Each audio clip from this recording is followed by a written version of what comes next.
مشہور نفسیات دان جوزف لفٹ اور ہیری انگھم نے 1950 کی دہائی میں ایک نفسیاتی ماڈل پیش کیا تھا جو ہیری ونڈو کہا جاتا ہے۔ اس ماڈل کو سمجھنے سے انسان نہ صرف اپنے آپ کو بہتر طور پر پہچان لیتا ہے بلکہ اس کے لوگوں کے ساتھ تعلقات اور معاشرتی زندگی میں بھی اچھے اثرات مرتب ہوتے ہیں۔ اس ماڈل کے مطابق انسان کی شخصیت کو یعنی کہ اس کی مکمل خصوصیات جیسے نفسیات، خواہشات، جذبات، تاثرات، غرض ہر چیز کو 4 خانوں یا ایریاز میں تقسیم کیا جا سکتا ہے۔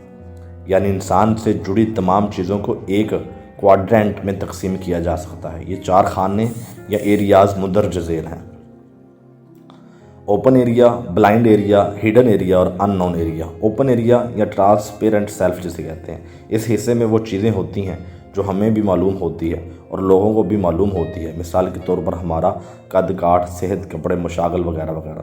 بلائنڈ ایریا یا جسے بلائنڈ سیلف کہتے ہیں، اس حصے میں وہ چیزیں ہوتی ہیں جو ہمیں معلوم نہیں ہوتی لیکن ہمارے بارے میں لوگوں کو معلوم ہوتی ہے، جیسے بول چال کا انداز، باڈی لینگویج، اپنا خیال نہ رکھنا، لوگوں کی باتوں کو کاٹنا وغیرہ وغیرہ۔ ہڈن ایریا یا پرائیویٹ سیلف جسے کہتے ہیں، اس حصے میں وہ چیزیں ہوتی ہیں جو ہمارے بارے میں صرف ہمیں معلوم ہوتی ہیں اور لوگوں کو معلوم نہیں ہوتی، مثال کے طور پر ہمارے خوف، جذبات، ارادے، تحفظات وغیرہ۔ اور at the last unknown area یا جسے انکانشیس سیلف کہتے ہیں، اس حصے میں وہ چیزیں ہوتی ہیں جو نہ ہمیں معلوم ہوتی اور نہ ہی لوگوں کو اس کا علم ہوتا ہے، مثال کے طور پر ہمارے پیسے ہوئے جذبات اور ہمارے دبے ہوئے یادداشت اور چھپی ہوئی صلاحیتیں وغیرہ۔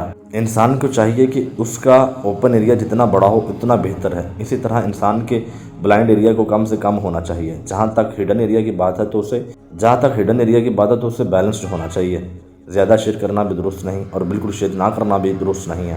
جہاں تک انسان کے ان نون ایریا کی بات ہے تو کوشش کرنی چاہیے کہ اپنے آپ کو ایکسپلور کر کے اس کو کم کرے اور اس کے ذریعے اوپن ایریا کو بڑھائیں۔